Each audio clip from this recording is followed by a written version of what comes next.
Welcome to another of our weekly happiness question and answer live streams. Let me do a quick intro so you know what's going on. On my right, there are 4 things that I want to say.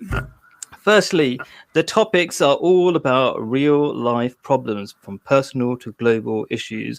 And the answers we're going to give are with tried and tested spiritual teachings.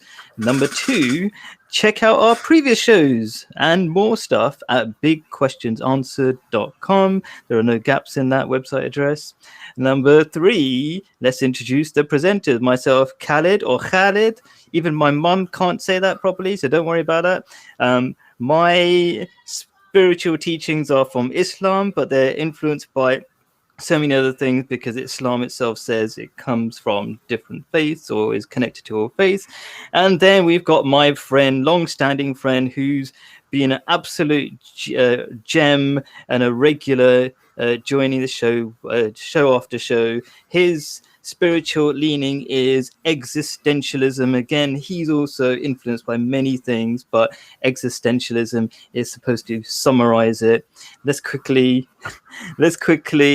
tell you about the format, and I've got a few seconds left. We're going to give a quick answer, you comment, and we'll give another quick answer. Let's get on with the show. That intro time runs out quick. Okay, so the first question is going to pop up in a second by itself. Come on, I've done some programming for this to happen. Good. Okay, what is the secret of success? So let me talk about this logically, because I'm not just spiritual. I think spirituality itself should be logical. It shouldn't be just a case of believing stuff. So if we want to be successful, I imagine your idea of success is that we should be happy. So we should think about possibly how can we find happiness, because that would make us successful if we're regularly happy.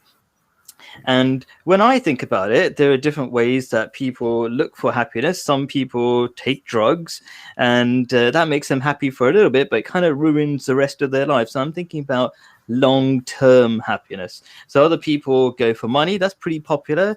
Can money give you happiness? Well, interestingly, if you look at the statistics, we as a current modern human civilization are probably the most comfortable, affluent civilization that this world has ever seen. Yet depression is going through the roof. And if you look at the most affluent parts of our modern societies, they seem to be more depressed than some of the poorer countries. So there's something not quite right with believing money will make you happy. But I don't want to throw away money completely as an idea. Let's kind of think, why is it that we want money? Why do we think that will make us happy? So in short, we try to buy love. Like we buy a car, a fancy car, for £100,000. It makes us a little bit more comfortable, but it doesn't really, it's probably not really worth the money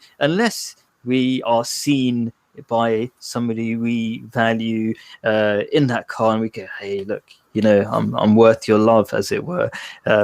And so we want love, and that's what psychologists tell you. But in fact, psychologists say in a more complicated way, they say we need connection, and there's different kinds of connection with human beings, connection with nature. And what I'm trying to get to is that these things like connection, you don't eat them. Why do we need them at all? It's because in Islam and maybe other religions, it all points to a natural condition, which is an attraction towards God, which is often misapplied to different things from time to time, in love towards nature, wealth, your wife, or a musical voice, etc.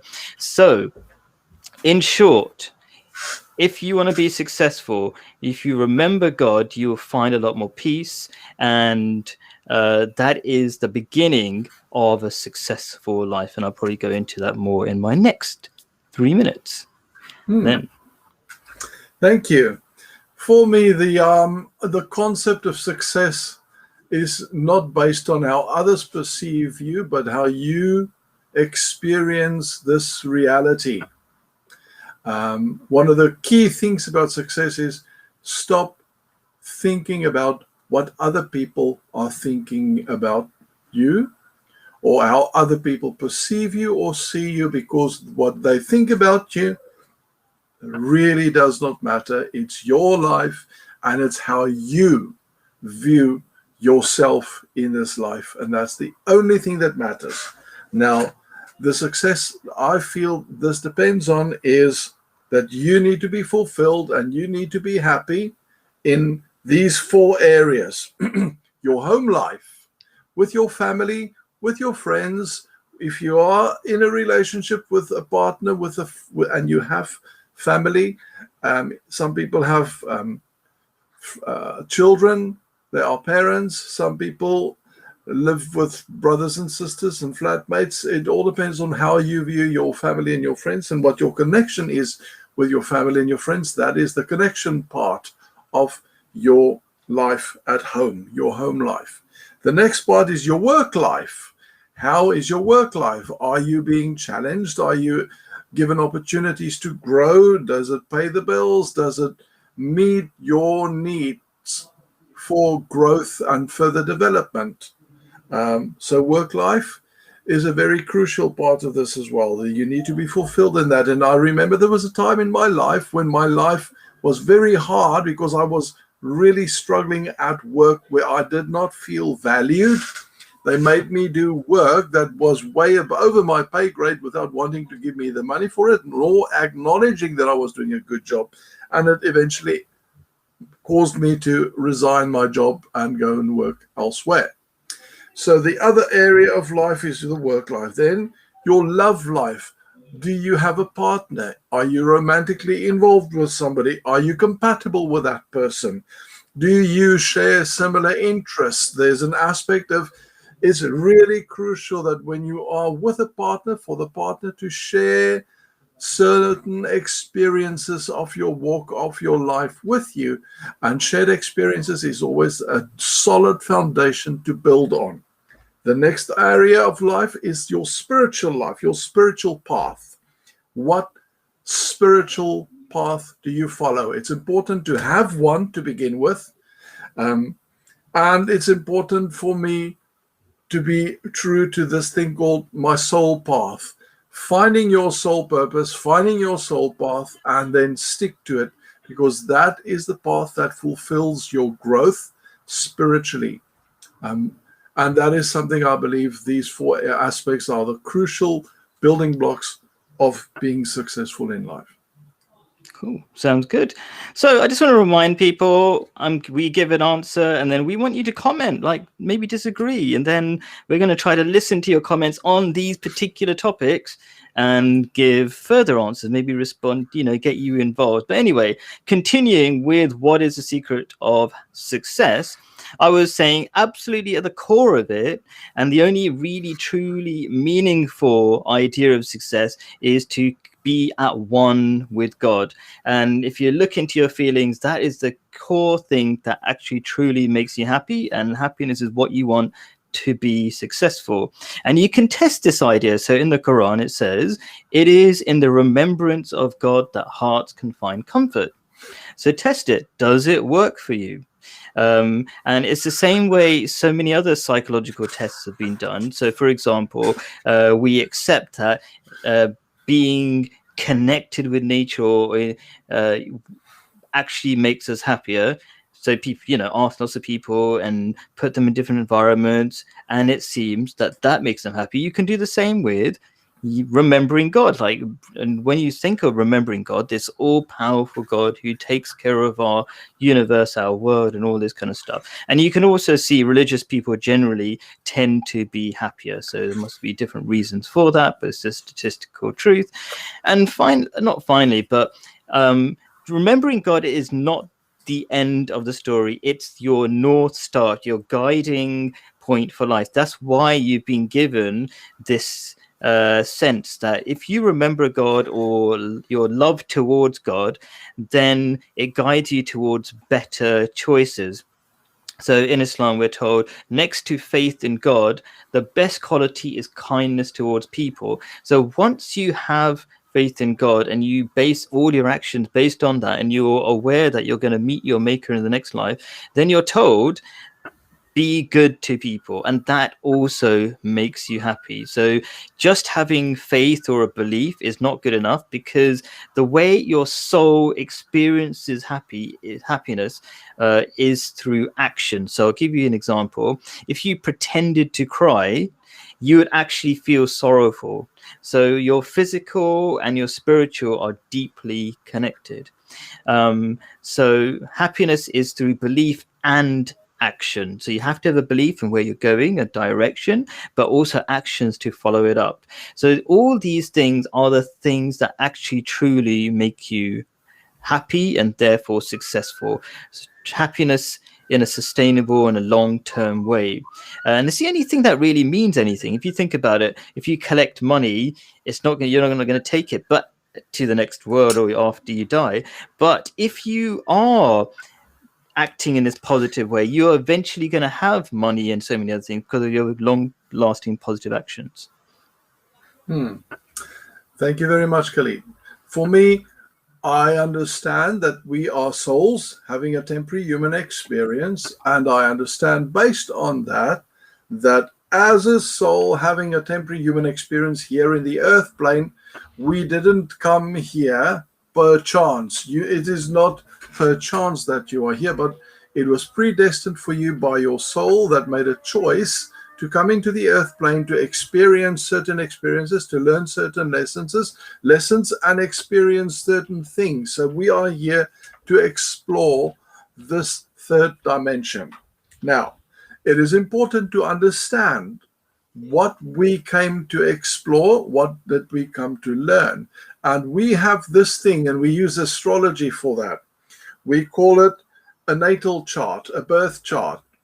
Did you know that when you use your date of birth, your time of birth, and the town that you are born in, you can have an astrological profile drawn up that will give you a very good estimate of your soul purpose and your soul path in this lifetime? And I have done so in my lifetime. And it is very interesting to see what that says. I have some software on my computer, and I've done this for many people that I've worked with in the past, where they've asked me, can you look at my natal chart and let me know what it is? It's quite a thick report, but it is something that you need to read 25, 30 pages regularly in order for all this stuff to sink in. It is quite an intensive one. Right. Then the next thing that is important to have as part of one's spiritual walk and spiritual journey is your soul connection. Now, we understand from a hypnotherapy, I'm a hypnotherapist by practice, by profession.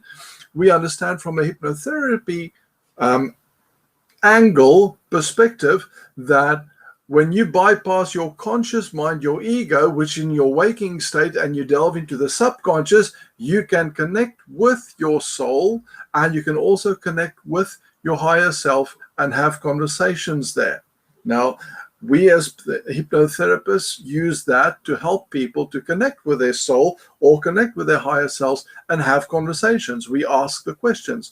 What is my purpose? Why am I here? What am I supposed to be doing? What am I doing wrong with my life? Should I make better choices? Those kind of thing. And your higher self will answer and reply, and we can record the conversations and give the recorded conversations to our clients. That's what we normally do. So through your subconscious, we speak to the higher self, and we speak to the soul connection. Now, who is the higher self? A lot of, even in my world where I come from, people have problems with the higher self. Is you as a soul are part of a bigger collection of souls, a collective of souls, a soul family or a soul tribe. And this is the soul collective is your higher self. So it's the whole group of souls, not just the individual soul. You are always part of a collective in that way. So yes, that's pretty much the thing. Okay, so hopefully we've got another question going to pop up. There we go. Any action is often better than no action, especially if you've been stuck in an unhappy situation for a long time. If it's a mistake, at least you learn something. This is from Eckhart Tolle, famous modern spiritual leader. And so what I'm going to say is, this seems harmless advice, but it's deadly for your life. And the reason why I say that is essentially a selfish point of view. You're making choices depending on short-term happiness. Oh, this makes me happier. Oh, there's something not quite right. Okay, therefore I'm just going to, act on that, and hopefully I will learn something. So this will lead to short-term results and long-term disaster. You're going to make bad choices just doing things like that, and you probably won't actually learn anything, because unless you've got a clear direction in life, everything is basically a blur. That's why atheists like Ricky Gervais, who we'll be mentioning later on, claim that none of us know what we're doing, because they're lost themselves, and they're projecting their sense of being lost onto others. So that's my kind of intro to this, and why I really worry about some of these spiritual teachers nowadays. Muslims, so I'm a Muslim, my religion is Islam. Muslims are not so much worried about consequences of their actions, but they're more interested in their motives, because often a good choice will be unpopular with other people. So if you're consistently choosing good actions, even if it's difficult, they will lead to long-term happiness, because you're making good choices for good reasons, based on principles of some sort. Okay, if you have good intention. So I'm going to quickly quote a few things. I'm going to do a sandwich. So I've explained the basic idea, but let me give a few quotes, because I often miss that. A deed is judged. This is a quote from Prophet Muhammad, peace be upon him. A deed is judged by its motive. Another one, if something troubles your mind, leave it alone. So you're not worried about the happiness side of things, you're worried about if it's a good thing or a bad thing. If anything brings anything which brings you peace of mind and contentment of heart is good. Anything which disturbs the mind and troubles the heart, even though it might be lawful, is bad or sinful, even if it's lawful by jurists. So that's just an overview, and I'll talk about that in the next 3 minutes. Please, guys, take part, comment on what we're saying, and we'll respond. Yes. Thank you, Khalid. Yes, that is brilliant. I am reminded of this statement also shows me that, no, if you're going to make a wrong decision, it'll be a snap decision, and you didn't actually spend time thinking, pondering, meditating upon this decision. I'm guilty. I've made some bad decisions in my life, and I have lived to take stock and look at the lessons that I've learned. And I often found myself thinking, sheesh, I should not have done that. That was a bad decision. And unfortunately, we live in a world where you can't go back and revert your choice and making a different choice. So you have to, they say hindsight is the best teacher. But we live in a world where it's about learning to make the better decision. And I have learned over time to do this one thing. I think there's in one of the Psalms of the Bible, there's a verse, a line that says, follow the peace of your heart, to tie in with Khalid there. And that is a thing you can practice and practice and practice, and you will get it right. Now, how do we do it nowadays? I will go into a quiet place and take a deep breath, a few times if need be, but you have to be in a calm, collected place, a nice space of total serenity in order to make a choice like this. Ask yourself, what would the outcome be if I choose A or B or C? Take A, what would the outcome be? What do I expect the outcome to be? How does the outcome of this choice make me feel? And if you have any doubt, any turmoil in your heart as a result of choosing choice number A or choice number B, then you know that's not the right choice. The choice that is the right one to make in learning to make good choices and good decisions is the one that feels right in your heart, because it is the one that feels peaceful. Follow the peace of your heart. Then you know that is the right choice in the long term. Any other choice? No. I tend to disagree with Eckhart Tolle on this one.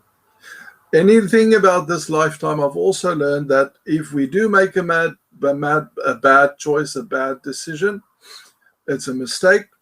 I've heard some masters say that there are no mistakes, only lessons. And yes, there'll be a mistake, and we tend to be in this human form, make mistakes, but it's a lesson. But you can learn how not to make those lessons by following the peace of your heart. Thank you. Cool. So, I mean, first of all, reminding everybody, disagree with us. We don't mind. It makes it really interesting if you disagree. And the second thing, I didn't have time enough for in my intro, but like, we're supposed to be, me and Len, coming from different points of view, but I keep like nodding and saying, yeah, I agree with that and whatever. So it's interesting. Anyway, so still on the same topic of how to basically make good decisions and what happens if you make a so-called mistake. The thing I liked from what Len was saying is that, and sometimes I underestimate this, is that we have this internal compass, a direction called your conscience. Okay, so you follow your heart, and it's not like what makes you personally happy. That's the wrong way. That's not understanding your conscience. Your conscience is about what's right and wrong. And when you do what's right, you feel at peace. And the thing that Len said that he reminded me of actually is that you have to practice listening to it, because we're so busy ignoring it that we get out of practice. We stop listening to that little voice inside us that is always talking equally to everybody, but we have to pay attention to it. So yes, I imagine it definitely takes practice, because we're so easily ignoring it, because we ignore it all the time mostly. So back to the general idea. If you, this idea of what happens if you make a mistake, because you're only human, right? If you have a good intention, it's really a mistake. What is a mistake? If you think a mistake is something that has a bad reaction by one person, then that's not a good way to judge an action anyway. That's not really a mistake. Okay, do good things and you will rarely regret them, as you know that they will benefit everyone in the long term. Good choices will keep you in a positive frame of mind, leading to more positive action. So a typical example is I got basically fired from a job once. Okay, I was teaching, and I was still in the school, and I was really smiling and happy. And one of those kids said to me, like, "Why are you so happy? You're fired." And I was like, "Because I did the right thing. I'm never worried when I do the right thing." How many seconds? 47 seconds. So I love quoting Prophet Muhammad, and I think I rushed it last time, so I'm going to say this one again. Anything which brings you peace of mind and contentment of heart is good. Anything which disturbs the mind and troubles the heart is sinful. And sinful means something bad for you. That's what it means. Yeah.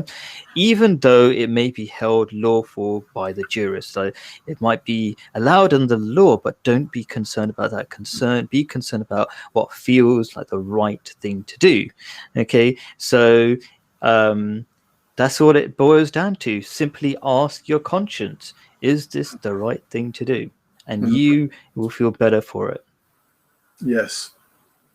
Now, I'm not going to take up all this time. I haven't got much to say further on this subject, but it pretty much comes back down to that small, still voice inside, because that is really what it comes down to. At the end of the day, that we teach our clients and the people that we work with and live with, that is what we refer to as your intuition.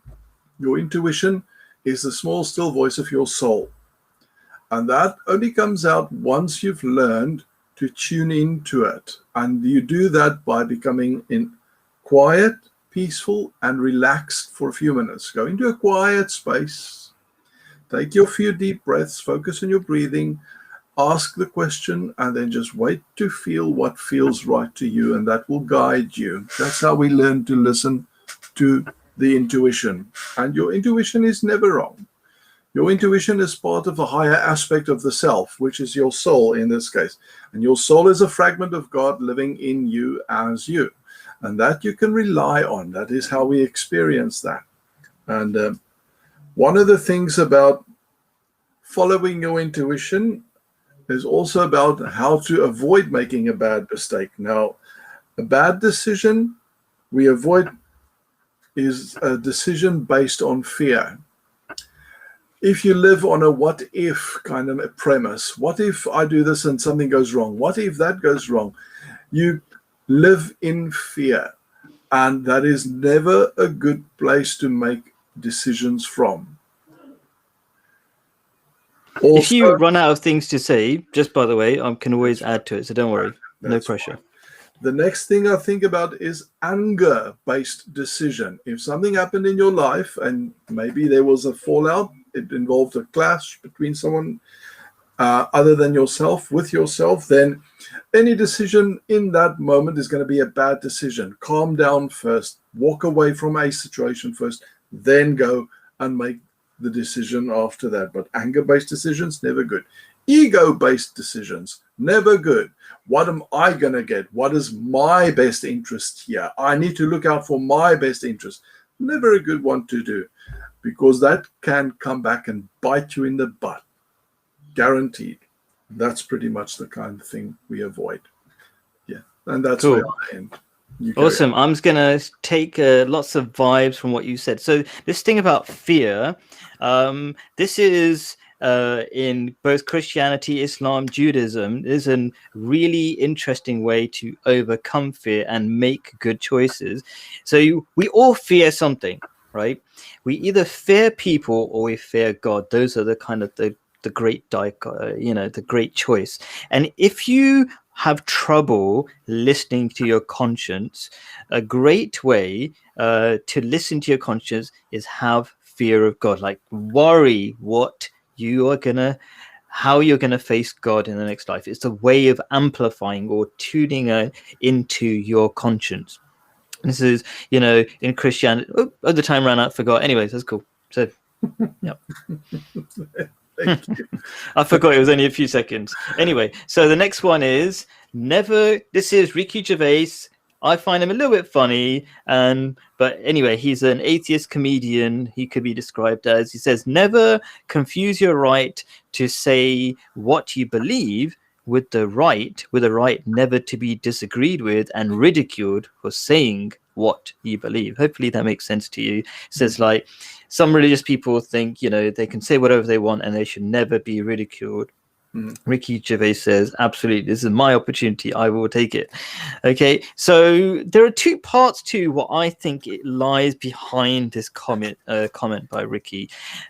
One part is this kind of reaction to being censored, or this fear of being censored. And he does not want to be censored. Fair enough. People have a right to express themselves and they should not be necessarily censored. But then the other part is like, really, do you think, Ricky, that ridiculing people will make the world a better place? Will it help people listen to you and make society progress? So those are the two things I want to talk about. So the first thing is, should we be censored? Yeah, should we be, like, if somebody believes something, don't we have the right to mock him or something like this, or say what we think at least? And so in Islam, we're told right has been made distinct from wrong. So right and wrong is clear. If you listen to, look at all the different scriptures, they logically explain what's right and wrong. And then after that, it says, the Quran says, there is no compulsion in religion. So that means, what I'm trying to point out in short is that Ricky Gervais and co should not be scared of being censored, because everybody has a right to believe whatever they believe, according to Islam at least. And I'm sure it's true of all religions, because they all come from the same God originally. Okay, so that's one side. The other thing, though, the bigger point is that, is it really the best way to progress as a society to just mock people? Will people really listen to you? Will you start building bridges and make progress and get people to learn from each other? I don't think so. Being polite and kind, then people listen to each other. Find what you have in common rather than what you have as a difference, you know? So a lot of the things we hear today are the kind of advice that we're getting from these different gurus, and including Ricky. What I see is a reflection of our individualistic thinking rather than our responsibility towards other people, which make life beautiful. We're concerned about our personal rights too much. Cool. Right. Now, one of the interesting things about when you say things, and I know there's a place in London, in Hyde Park, where they do this Sunday morning thing, and you stand on your soapbox and you can go and say anything you like. If you stand there and you have something to say, you will probably find there will be somebody in the crowd who's going to have a go at you. You open yourself up to the right to be ridiculed. Don't get upset if you are going to get ridiculed. A wise man once said, if you have nothing good to say, nothing edifying to say, nothing uplifting to say nothing. And very often, people go and stand on a box and they may not have anything good to say, but they open themselves up to ridicule. So it's a risk you take. You have to go and live with that. Now, the other thing I can say is that if you do have something to say and the fools mock you, you know that you opened yourself up for it. Take responsibility for what you say. And if it is something you firmly believe in, then stand your ground. If there was a lesson for you to learn about standing your ground, then so be it. Accept that people may not agree with you, and stand your ground and allow people the space to differ from you and not necessarily agree with you. You will also find that when somebody goes out there and they open their mouths and they start speaking and talking about things, if there's somebody in the crowd who has an argumentative temperament and nature, and they will always look for some way to conflict with you or push your buttons, then it is wise to know when to walk away. You don't have to fight back. You don't have to argue back. Sometimes arguing back just raises the tempers and provokes them even further. And then often you end up with consequences that you really, really would have liked to avoid to begin with. That's all I can say on the matter. Cool. Yeah. A lot of what I'm going to say is along the same lines. In fact, I'm going to quote from the Quran, which says pretty much, I felt what Len was saying. So in the Quran, it says, the true servants of the gracious one, that's a way of describing God, one of the many attributes of God, are those who walk upon the earth with humility, and when they are accosted by the ignorant ones, their response is peace. So you say salam, shalom, assalamu alaikum, all this kind of thing. And when they come upon anything vain, they pass on with dignity. So this is the kind of picture of a world where things progress rather than people fighting each other, which is what we have all the time on social media. Probably talked about this a couple of times. Why do we just have conflict between absolutely everybody, even if they're almost identical? You know, you could have a vegan and a vegetarian, they're almost the same thing, but a vegan will be saying, how dare you say that's the same thing, or they'll probably have more of a fight with a vegetarian than, I don't know, a meat eater. I don't know. Anyway, so yes. So much fight. And actually you might, like Len is agreeing, and actually there is this kind of part of psychology that says that we are more aggressive to the people who are almost identical to us, and they just veer on slight differences here and there. So we should find what we have in common. That's another teaching of the Quran. Find a word that you have in common between yourselves, especially where in the Quran it mentions with respect to Christians, say, look, we believe in one God, for example, and things like that. So find what you have in common. That's a way of making progress. So of course you have differences, but find out what you have in common first, and then once you've built some bridges, at least you're listening to each other.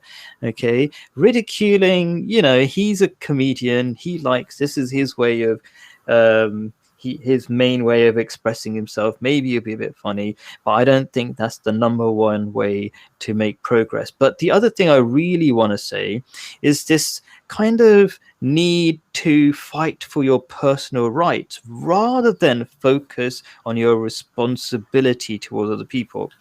Let me quickly go into this theory of how rights and responsibilities work. You will have zero rights if nobody does their responsibility towards you. That's how rights and responsibilities work. It takes, for you to get your rights, somebody has to do their responsibilities. Now, if everybody's going to be irresponsible, next to nobody will have their rights. That's how things work. So if you truly want a beautiful world, be more concerned about doing your responsibility towards other people without it even being asked. Like, I and my family go to the neighbors and say, how are you doing? We're celebrating. You can have some sweets. And I'm thinking about the rights of the neighbors, rights of everybody. I'm less concerned about my own rights. And that way you be far happier. And I always talk about one of my favorite sayings of Prophet Muhammad, peace be upon him, is that paradise is the abode of the generous. Be generous. Like, generous means doing things for other people, be, other people's servants, as it were. And then the world will be a beautiful place rather than worrying about your rights too much. Oh. I believe in generosity. I believe in giving. I believe in practicing giving as well. But there was one day I learned a really, really dear lesson, and that was very painful for me to learn this lesson. And you see that quite a lot. I was in London. I was walking to work. I just came out of the tube station, and there was this man begging on the side of the road, and he wanted to know if I had some money for him. He was hungry and he wanted to go and buy food. So I said, mate, I can take you to a pet Pret and I can buy you a sandwich of your choice. I can buy you some coffee. No, rather just give me the money. And I said, no, if you're hungry, if you are truly hungry, I will rather give you the food. I don't want to give you the money. In the end, I did get I gave him £1. And sadly, the first thing he did was going into a shop and he bought booze. And you know what? I vowed to myself, never again will I do that, because giving someone money in a place like London is not a good idea. People have ulterior motives. And since then, my other half and I have both followed the principle: if someone is hungry, if they are thirsty, I will happily go and buy them food, which we have done. And my other half actually ended up buying some food for somebody and experienced that the guy just chucked the food in the bin and walked away swearing and cursing, not interested. So we learn our lessons. We learn our lessons. Now, coming back to the thing about talking to people, one of the things we've learned that's very crucial to us is that your spiritual path is very much a personal thing. I do find in London there's a lot of street preachers. They go around standing at London Bridge Station and they preach off their little soapboxes, and nobody wants to listen to them. And I often hear people scoffing them and telling them to shut up and go away and all these things. It's one of those things nowadays. We live in a world where people do not want to hear that they are sinners and they are going to hell. Life is hard enough as it is. So we have to find our own path. How you find your path, your journey, is through your choices. And then we're living in a world of people are hurt, people are abused, people are inwardly suffering in silence, and very often they are depressed and they're not happy with their lives, and they're just going out there to earn another day. And What does it mean for us to shine the light, to shine our light? You know what?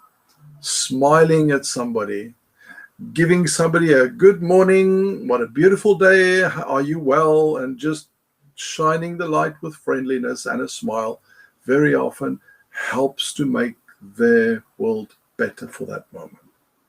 Cool. Yeah, I like a lot what you're saying there, and it gives a feeling of what this question really is about. The sort of the background and the feeling, the sort of. So when Ricky Gervais says, you know, I have a right basically to ridicule you, it's there's a lot of different feelings behind it. As I said, there's so many people who are so aggressive to each other nowadays that they feel when they're giving a perspective, the other person absolutely has to listen to it. And again, when I'm talking, I feel like I'm just going to talk about the ABCs of what it is to be spiritual, and what it is. One thing, and I'm just repeating again from my last 3 minutes, is there's no compulsion in religion. There's a very simple principle, which means that if I'm telling you something from my faith, then I have absolutely no right to expect you to believe it. And this has always been the case in different religions, that is, you just offer the light, as Len says. You say, this is what I think. Give a good example, smile at people. I love what Len was saying, because it's absolutely a teaching of Islam. It's literally considered charity to smile into your brother's face. That's a quote from Prophet Muhammad, because you actually make people feel better. It's actually part of psychology as well. If you smile, then the human beings are designed to imitate that, and they copy it, and then they feel it, because that's back to the idea that your soul, where happiness resides, is closely linked to your physical body. So yeah, you can actually transfer happiness like that. So I'm going on to maybe different areas of this topic. But firstly, absolutely, if Ricky Gervais feels, that he's often attacked, that's a shame, because that is not true spirituality. True spirituality is letting people in peace, letting people believe whatever they want, but offer them ideas and things like that. And back to the other idea about the responsibility, rights over responsibilities. It's not all about having the right to ridicule people and say whatever you want and upset people and make the world a worse place just by fighting over and over again. There's that beautiful story I love to tell, but I only have a few seconds. So the one about the person who visited heaven and hell, and they basically looked the same, where they all had so much stuff, but some people were miserable, and the other side in heaven they were happy. And the reason why they were happy is because they were feeding each other, and you cannot really feed yourself happiness too much. It's a really good you actually get more happiness by serving other people. So all I'll say is focus on helping other people and don't be too concerned about yourself, and you'll be okay most of the time. Yes. Cool. What is the next question? It is... Oh, Mr. Sadhguru is coming up. Okay. So, and by the way, if you cannot think of a question, I know it's really deep stuff, put it in the comments and I will respond to the comments. Even Len might respond to the comments in the non-live chat comments. Anyway, Sadhguru says, do not do things you think are very important. It's very important you do simple things. So if you don't know Sadhguru, he's a Hindu type guru from India, famous all over the world though. So because I collected these quotes from videos of things he was saying in different places, when he was talking about this idea of doing only simple things, he said, look at nature. It's so simple and it's so beautiful and it's so important, and you should be like nature. But I think he's misunderstood how things are not so simple. So he gave the example of a blade of grass being just being, and it's so simple. But actually, a blade of grass is basically a seriously high-tech solar panel and a chemical factory. It is not a simple thing. It looks simple to you if you don't look carefully. So but I get the sense of where he's coming from. So I'm not really in total disagreement. So Sadhguru is probably popular with a lot of people who are overwhelmed with all the difficult things they're dealing with, and they just want to get out of it. And he makes it sound good that, just relax, it'll be fine. But again, I see that as a very sort of self-centered, selfish way of looking at the world, which doesn't make the world a bit better place. We do need to struggle for other people's sake, especially if we, there's so many fantastic things that are happening in the world with great struggle. Maybe if you haven't created something, then you might not know. For example, Elon Musk, I'm a big, techie fan and stuff.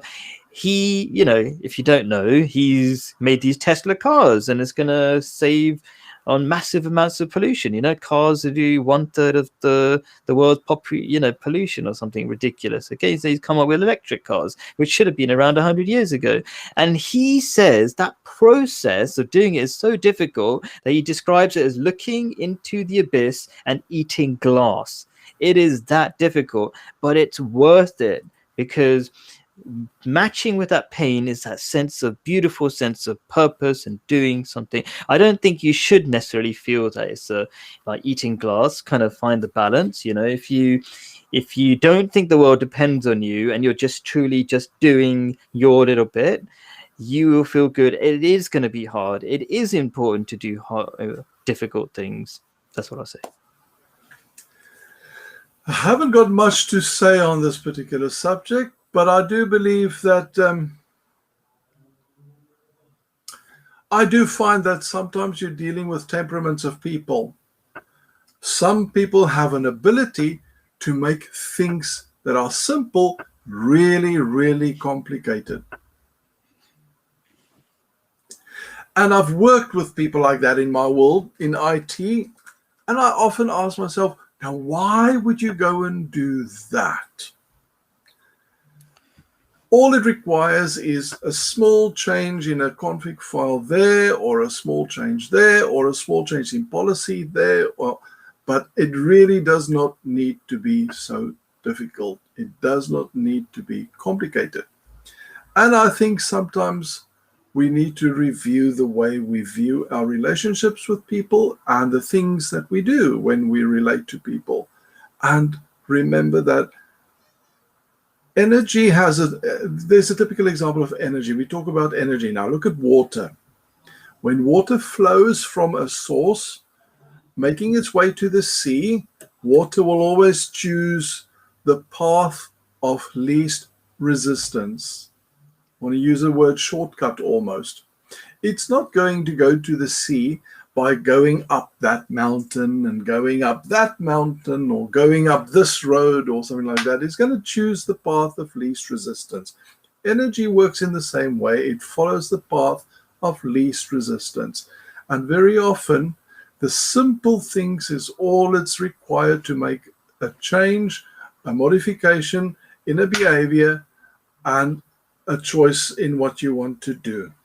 We do not need to do difficult stuff, but there are people who have the ability to understand. I'm going to use Nikola Tesla, for example. They have abilities to understand the way the universe works and the way the laws of physics works, and therefore they are able to harness those abilities and do some really magical stuff. And it's very interesting how for them it's a simple thing to do. It may not be that way for me. I do believe there's this thing called relativity. If it's relative, being difficult for one is easy for another. People are gifted and skilled with different skill sets. If I'm only able to handle small bites, then that's all I can do. Somebody else may be able to handle big chunks. That's fine, they can do that. But It all depends on your ability and what you are capable of handling, and whether you are able to do a change in your world that will make it easy for you to progress from where you are. That's Cool. pretty much all I can say on it. That's great, thank you. So hi from Yusuf, hi back Yusuf, and hi Alika. Thank you for sticking around. And Alika's got a comment, so I really appreciate that. I'm just going to stick it on the bottom of the screen if anybody can see it. Some people on mobile phones can't quite see it, but it says it's important. Important things need to be done. I think you should do it and rest afterwards. I really agree with that. So sometimes when I give my quick answer, it's only part of the picture, and you're actually helping me, Alika, by explaining that. That's actually a teaching in Islam that yourself has a right upon you. So never go over the balance. Islam is all a religion about balance. Don't go too extreme. Don't basically kill yourself trying to save the world. That's not really your job. Your job is just to take the next step, work, do push yourself a little bit, just like spiritual exercise is the same as a physical exercise. If you're not doing anything strenuous enough, you're not really exercising according to your actual ability at that particular point in time. So yes, I agree. Do always relax afterwards. I do that. I have to constantly slow down and do less things, and I'm often talking to my friends about that. It's like, oh, I'm really trying to do less in a day. So, and now I'm going to take a kind of do 180 and say kind of the opposite of what I said before about the importance of doing relatively small things. So I'm going to give a few quotes from Prophet Muhammad, peace be upon him. Says, be mindful of your duty to Allah or God, and do not neglect the smallest good you can do, even if it should be no more than pouring water from your bucket into one who is into the one who's thirsty, or meeting your brother with a smiling face. So do small things because they make a huge difference. In fact, we are very limited in what we can really do, but it's the small things that make the big difference if we keep doing them constantly every day. So that's another teaching of the Quran. Do good things, even if they be small, but do them regularly. Another quote from Prophet Muhammad, peace be upon him, is, a gentle word is charity. So it comes back to this other thing we were talking about Ricky Gervais. Just being nice to each other is really important and makes a real difference. Another quote is, when a judge strives, this is actually kind of on the other side about doing important things and why it's important. When a judge strives diligently and arrives at a correct decision, he has a double reward. If he strives diligently and makes a mistake, he has a single reward. So he still gets rewarded, but at least he tried, and that's important, to make an effort to do important things like that. Cool. I think it's important to understand that things that are important to me may not necessarily be important to you. And it's important to know that there's an aspect of relativity, again, to what is important and what is not important. And we did a training course long ago when I was working in the corporate world about understanding and evaluating, assessing what is urgent and what is important, and how to make decisions to favor urgent things first and then important things next, that kind of thing. So it's along those lines. But yes, it's important to also understand that if it comes down to one's personal development and your personal path, or where you are in your walk with your soul, with the divine within, then I believe that to understand that growth happens when you leave your comfort zone. Now,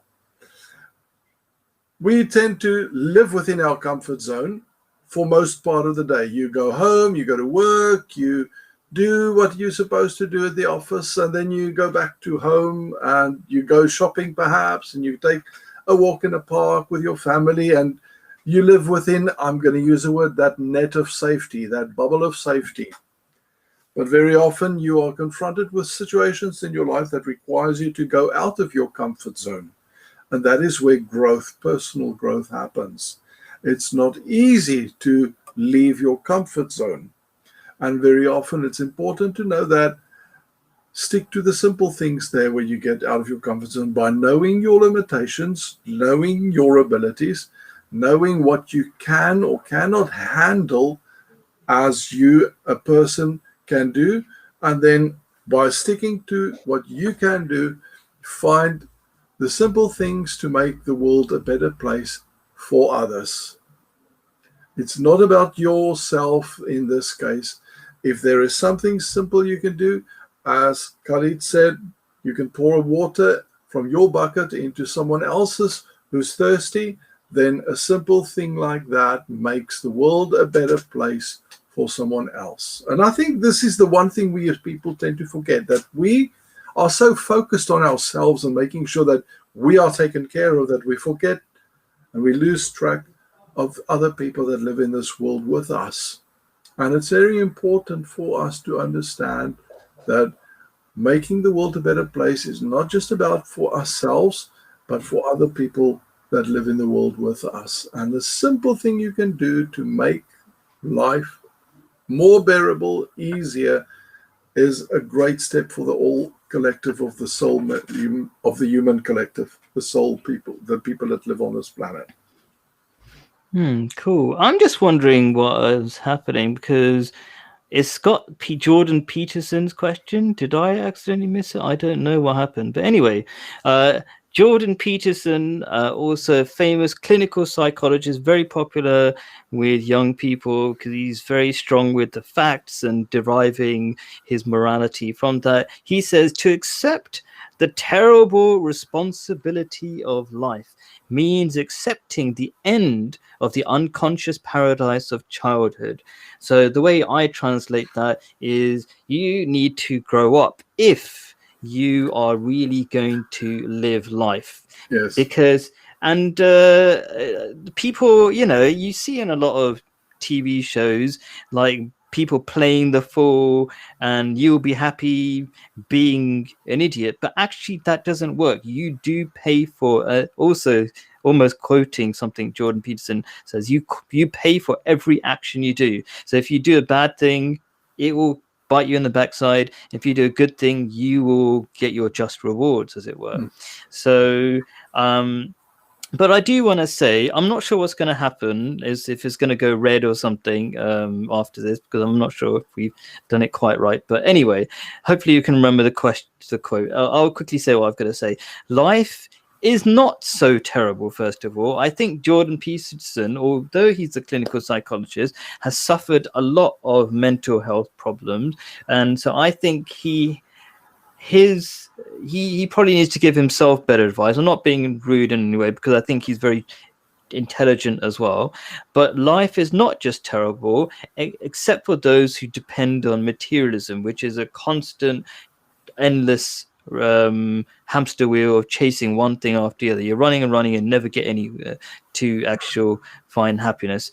And then there's this idea that what else have I got? Yeah, so a quote from the Quran: surely every hour that follows is better for thee than the one that precedes. So people or in short, every moment is better than the one that is the last moment. For those people who act in a positive way, who believe and do good actions, inevitably your life is going to get better over time.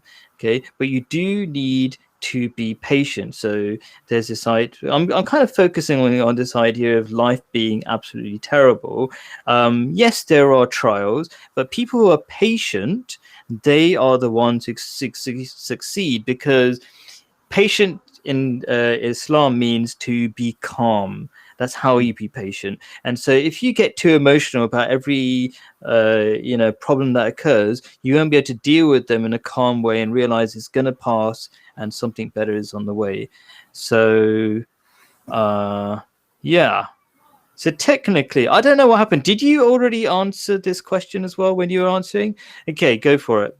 There isn't much time Oh, left. it's working. It's It is okay. working, whatever. It's there up to isn't much you. What you time, could but go I on. will try and quickly squeeze in. To Yeah. understand, this is just for me the understanding that we are consciousness. There's a double split experiment in quantum mechanics. I don't know if there's a video on YouTube you can go and watch called the double split experiment. And the point of the double split experiment as a consciousness exercise is there to prove one important thing, that we as consciousness create our reality.